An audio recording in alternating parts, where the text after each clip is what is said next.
오늘 본문 베드로후서 1장 4절에서도 이야기합니다. 너희가 정욕 때문에 세상에서 썩어질 것을 피하여 신성한 성품에 참여하는 자가 되게 하려 함이라.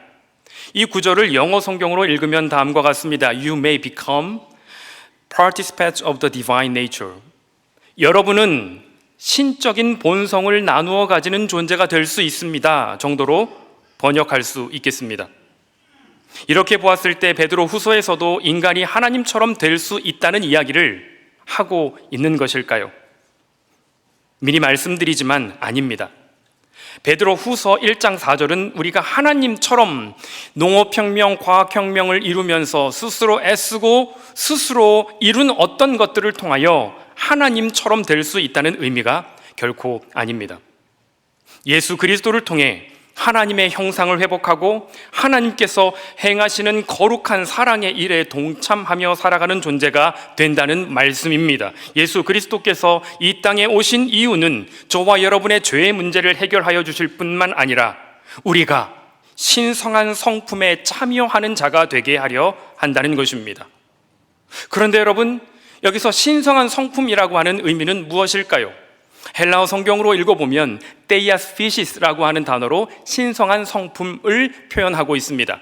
데이아스는 테오스라고 하는 의미로 하나님의 또는 신성한이라고 번역할 수 있으며, 피시스는 성품으로 번역되었지만 본래 본성 혹은 본질로 번역하는 것이 옳습니다. 우리는 대개 성품하면 인간의 됨됨이, 사람의 도리라고 이해할 수 있겠으나 오늘 본문 말씀의 신성한 성품은 하나님다움, 하나님의 본성을 의미한다고 보시면 틀림이 없겠습니다. 그런데 여기서 의문이 생깁니다. 어떻게 유한하며 실수가 많으며 실패가 많은 우리 인간이 무한하며 우리와 질적으로 차원이 다른 하나님의 본성, 즉 하나님다움에 참여하는 자가 될 수 있다는 말일까요? 그것은 기독교의 인간 이해에 기인합니다. 달리 말해 성경에서 증언하는 인간에 대한 이해가 여타 다른 학문의 인간론과 다르기 때문이라는 것입니다. 경제학에서 인간은 수요와 공급 곡선에 의해 매겨진 가격에 따라 움직이는 존재, 혹은 자기가 가진 재화, 에너지, 자원을 효율적으로 선택하며 살아가는 존재라 이야기합니다. 정치학에서 인간은 정치적인 존재라고 이야기하며 일부 철학에서 인간은 생각하는 존재, 사유하는 존재라고 이해하곤 합니다. 그러나 성경에서 인간은 하나님 형상대로 지음받은 존재라 이야기합니다. 창세기 1장 26절에 이렇게 기록합니다. 하나님이 이르시되 우리의 형상을 따라 우리의 모양대로 우리가 사람을 만들고 그들로 바다의 물고기와 하늘의 새와 가축과 온 땅에 기는 모든 것을 다스리게 하자 하시고, 이 본문을 한자어 성경으로 읽으면 이렇게 기록되어 있습니다. 아문요조조 아문적 형상, 신설 아문요조조 아문적 형상. 여기서 말하는 형상은 한자어 모양형의 모양상자를 쓰고 있습니다. 모양형은 겉모양, 외모를 의미할 수 있지만 모양상자는 겉모양뿐 아니라 원리, 규칙, 규범, 법, 양식 등을 의미합니다. 따라서 여기서 말하는 형상은 보여지는 모습뿐 아니라 보이지 않는 원리와 원칙을 아우르는 의미라고 할 수 있겠습니다. 하나님 형상으로 지음받은 우리 인간의 존재와 삶은 하나님다움이 배태되어 있다는 말씀이 되겠습니다. 달리 말해 하나님의 보이지 않는 원리와 규범과 법칙이 저와 여러분 안에 내재되어 있다는 말씀이 되겠습니다. 하나님 형상에 따라 창조된 인간들, 하나님다움이 저와 여러분에게 있기에 하나님의 자유하시는 의지와 하나님의 지혜와 명철과 능력과 하나님의 이성이 저와 여러분 가운데 녹여져 있다는 말씀입니다. 오늘 창세기 1장 26절 하반절에 이렇게 기록합니다. 바다의 물고기와 하늘의 새와 가축과 온 땅에 기는 모든 것을 다스리게 하자 하시고, 여러분 이 구절에서 다스린다는 번역은 다소 어색합니다. 돌보다, 가꾸다, 더불어 함께 살다는 의미가 보다 더 정확한 표현이라고 할 수 있겠습니다. 하나님께서 저와 여러분을 만드실 때 하나님다움을 내재시켜 주셨고, 그 하나님의 지혜와 명철과 능력과 자유하는 의지와 하나님의 어떠함으로 말미암아 우리가 이 세상에 많은 환경과 사람들과 이 세상의 모든 것들과 함께 조화를 이루며 아름답게 살아갈 수 있는 능력이 우리 가운데 주어졌다는 것입니다. 여러분이 생각하며 판단하고 행동하고 실천하며 반성하는 그 모든 능력이 내가 내 머리 좋아서 하는 것 같지만 내 능력이 출중해서 이렇게까지 살아갈 수 있다고 생각하시겠지만 본래 저와 여러분 가운데 하나님 형상이 주어졌기 때문입니다. 하나님 형상에 따라 창조된 인간은 영적인 존재입니다. 왜냐하면 하나님은 영이시기 때문에 그렇습니다. 요한복음 4장 24절에 이렇게 기록합니다. 하나님은 영이시니 예배하는 자가 영과 진리로 예배할지니라. 영이신 하나님은 이 세상에 보이는 것들을 창조하셨을 뿐 아니라 세계와 소통하며 관계하시는 하나님입니다. 그러니 하나님 형상이 배태된 저와 여러분도 영적인 존재로서 보이지 않지만 분명히 살아계시며 지금도 우리들의 삶에 역사하시는 하나님과 친밀한 관계를 형성하며 살아가는 존재라고 하는 의미가 되겠습니다. 그런데 여러분, 인간 안에 배태된 하나님의 형상이 손상 혹은 손실되었습니다. 우리의 이성과 자유의지가 하나님을 향하지 않고 내 눈에 보이는 것을 향하게 된 겁니다. 보이지 않는 세계에 살아계시지만 보이지 않는 그 하나님을 지향해야 할 우리들의 자유와 우리들의 생각과 우리들의 영적인 이 능력들이 하나님 다움을 잃어버린 채 하나님과 연결되어 있지 않고 분열하고 나뉘고 파괴된 것입니다. 이에 대해 창세기 1장은 아담과 하와가 에덴 동쪽으로 쫓겨났다고 기록하고 있습니다. 여러분, 에덴 동쪽이 어디일까요? 창세기 4장 16절에 이렇게 기록합니다. 가인이 여호와 앞을 떠나서 에덴 동쪽 놋 땅에 거주하더니, 여러분, 에덴 동쪽 놋 땅의 의미, 놋이라고 하는 의미는 분열하다, 헤매다, 불안해하다, 불안정하다, 방황하다, 그래서 앞을 알 수 없다는 말씀이 되겠습니다. 우리들의 이성과 자유의지와 감정과 사고가 하나님을 기뻐하고 하나님께 영광을 돌리며 하나님을 향해야 하는데, 우리 안에 배태된 그 하나님 다음이 온전히 연결되어 우리들의 사고와 우리들의 판단과 우리들의 모든 것들이 하나님 다음과 연결된 생각, 행동이어야 할 터인데 그것이 분열한 겁니다. 나뉘게 된 겁니다. 헤매게 되는 겁니다. 그래서 불안정한 상태에 빠지며 방황하고 앞을 알 수 없게 된 겁니다. 그래서 보이지 않는 하나님은 뒷전이고 보여지는 것들에 빠져 헤매게 되는 인생, 이를 일컬어 우리 안에 하나님 형상이 손상 혹은 손실되었다고 말씀하고 있습니다. 어떻게 하면 하나님 형상 회복할 수 있을까요? 우리 안에 내재된 하나님 다움을 어떻게 하면 회복할 수 있을까요? 스스로 농업혁명, 과학혁명, 산업혁명을 이루며 스스로 애쓰고 노력하여 어떤 성과를 이루면 하나님 형상을 회복할 수 있을까요? 아닙니다. 예수 그리스도를 통해 예수 그리스도 안에서 가능합니다. 골로새서 1장 15절은 이렇게 기록합니다. 그는, 예수 그리스도는 보이지 않는 하나님의 형상이시요 모든 피조물보다 먼저 나신 이시니. 고린도후서 4장 4절은 이렇게 기록합니다. 그 중에 이 세상의 신이 믿지 아니하는 자들의 마음을 혼미하게 하여 그리스도의 영광의 복음의 광채가 미치지 못하게 함이니 그리스도는 하나님의 형상이라. 예수 그리스도께서 온전한 하나님 형상이시기에 예수 그리스도 안에서 예수 그리스도를 통해 우리 안에 손실된 하나님 형상을 회복할 수 있다는 말씀 되겠습니다. 왜? 예수 그리스도가 누구이기에 온전한 하나님 형상이시며 우리 안에 잃어버린 하나님 형상을 회복할 수 있고 회복시켜 주신다는 말씀일까요? 예수 그리스도라고 하는 이름에서 그 이유를 찾을 수 있습니다. 예수라고 하는 이름은 사람에게 붙여진 이름입니다. 1세기 팔레스틴 지방에 남성에게 많이 붙여졌던 대중적인 이름이었다고 합니다. 그래서 복음서는 예수 그리스도를 사람의 아들 인자라고 표현합니다. 나아가 그리스도는 메시아, 구원자를 뜻합니다. 헬라어 히브리어 성경, 구약 성경에서 구원자를 메시아라고 표현하며 신약 성경에서는 크리스투스라고 표현하고 영어 성경에서는 크라이스트라고 표현하며 우리말 성경에서는 그리스도, 구원자, 메시아, 그래서 복음서는 예수 그리스도를 하나님 아들이라고 표현합니다. 왜냐하면 구원자는 인간이 아니라 하나님이기 때문에 그렇습니다. 인간이 인간을 구원할 수 없습니다. 소경이 소경을 인도할 수 없는 이치와 마찬가지입니다. 따라서 예수 그리스도라고 하는 이름에 담긴 의미는 참 하나님이시며 참 인간이라고 하는 의미가 되겠습니다.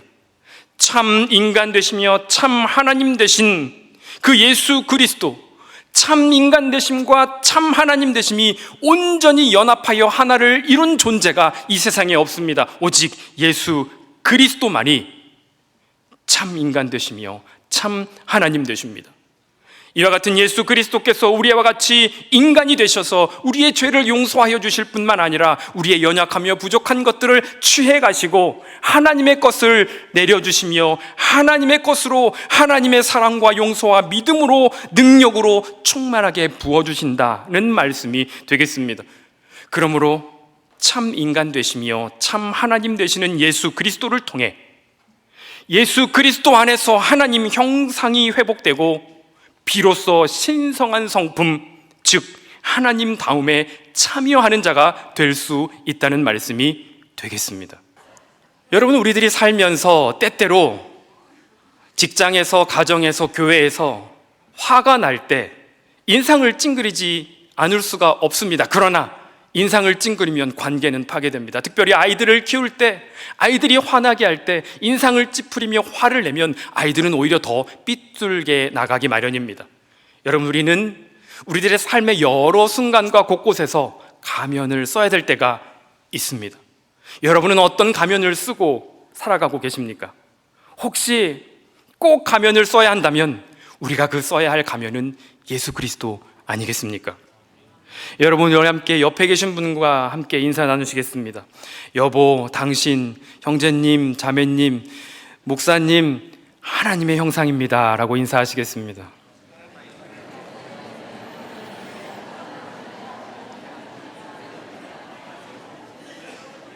정말 내 아내와 내 남편이, 내 자녀들이 하나님 형상으로 보이십니까? 옆에 계신 분을 하나님 형상으로 볼 줄 알아야 합니다. 그런데 여러분, 여기서 더 생각해 봐야 할 것이 있습니다. 내 안에 회복된 하나님 형상을 보이시며 살고 계십니까? 내 안에 회복된 하나님의 형상을 보여주며 살고 계시냐는 말씀입니다. 오늘 베드로후서 1장 5절 이하에 신성한 성품에 참여한 자들, 예수 그리스도를 통해 하나님의 형상이 회복되고 신성한 성품에 참여한 사람들의 삶이 어떠해야 하는지에 대해 이야기하고 있습니다. 그러므로 너희가 더욱 힘써 너희 믿음의 덕을 덕의 지식을, 지식의 절제를, 절제의 인내를, 인내의 경건을, 경건의 형제 우애를, 형제 우애의 사랑을 더하라. 왜 마지막에 사랑을 더하라고 한 것일까요? 신성한 성품, 하나님의 본성, 달리 말해 하나님 다음은 결국 사랑으로 결론 나기 때문에 그렇습니다. 여러분, 종종 하나님 다음의 핵심을 거룩함이라고 생각하시는 분들이 있습니다. 맞습니다. 하나님은 거룩하십니다. 그래서 우리도 거룩해야 합니다. 거룩한 삶은 구분 혹은 구별된 삶이라고 할 수 있겠습니다. 하나님의 것을 구별하여 드려야 합니다. 세상과 구별된 기준으로 살아야 합니다. 세상과 구분된 가치관을 가지고 살아가는 것이 그리스도인의 삶이기 때문에 그렇습니다. 그런데 성경은 하나님의 거룩하심은 사랑으로부터 기인한다고 이야기합니다. 하나님은 자기의 것을 내려놓는 사랑을 우리에게 보여주십니다. 하늘 보좌를 뒤로 하시고 이 세상에 내려와 우리와 똑같은 인간이 되셨습니다. 예수 그리스도께서 십자가에서 자기 목숨을 내어주시고 우리를 살리셨습니다. 자기를 내어주고 자기의 것을 포기하는 그 사랑, 하나님의 거룩함은 사랑에 기반합니다. 마찬가지로 거룩한 성도의 삶은 하나님 사랑에 기반해야 될 줄 믿습니다. 따라서 예수 그리스도를 통해 하나님 형상이 회복되고 신성한 성품에 참여한 자들은 하나님께서 행하시는 거룩한 사랑의 일에 동참하는 삶을 살게 됩니다. 예수 그리스도를 통해 하나님의 형상이 회복된 우리들은 신성한 성품에 참여하는 자들이 되고, 그러므로 하나님의 거룩한 사랑의 일에 동참하는 삶, 된다는 것입니다. 그런데 여러분, 질문이 하나 있습니다. 하나님이 행하시는 일은 어떤 특징이 있을까요? 여러분 모두 예수 그리스도 안에서 예수 그리스도를 통해 하나님 형상이 회복되고 신성한 성품에 참여하는 자들이라고 할 때, 이제 우리가 하나님의 일에 동참해야 할 터인데, 그 하나님의 일은 어떤 특징을 갖고 있을까요? 사랑으로 살리는 일입니다. 요한복음 9장의 그 내용을 잘 설명하고 있습니다. 요한복음 9장 1절에 예수께서 지나가시다가 한 사람을 만납니다. 예수께서 길을 가실 때 날 때부터 맹인된 사람을 보신지라. 날 때부터 맹인이었으니 얼마나 안타깝습니까? 아름다운 자연 환경 볼 수 없고, 가족의 얼굴들 볼 수 없고, 심지어 자기가 어떻게 생겼는지조차 알 수 없는 운명에 처한 것입니다. 여러분, 이런 것에서 시련이 끝나면 다행입니다. 심각한 것은 사람들의 수군거림입니다. 저 사람 왜 저렇게 된 거야? 추측성 발언도 끊이지 않습니다. 왜 하필 여기 태어난 거야? 라고 하는 비난도 끊이지 않았을 겁니다. 더 심각한 것은 그 아이를 놓고 죄인 취급한 겁니다.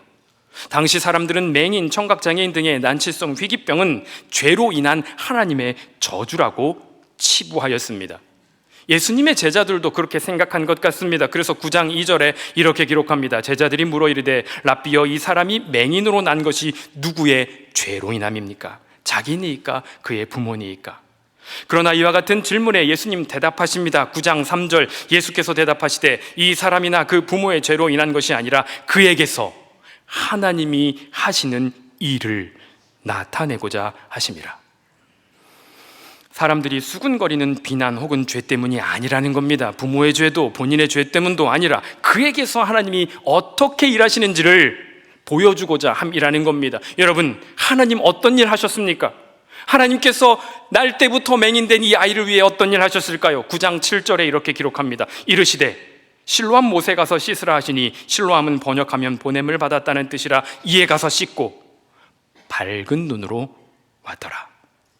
그 누구도 고칠 수 없었던, 그래서 운명으로 받아들여야 했던 고통스러운 삶이 바뀔 수 있도록 치료해 주셨다는, 고쳐주셨다는 겁니다.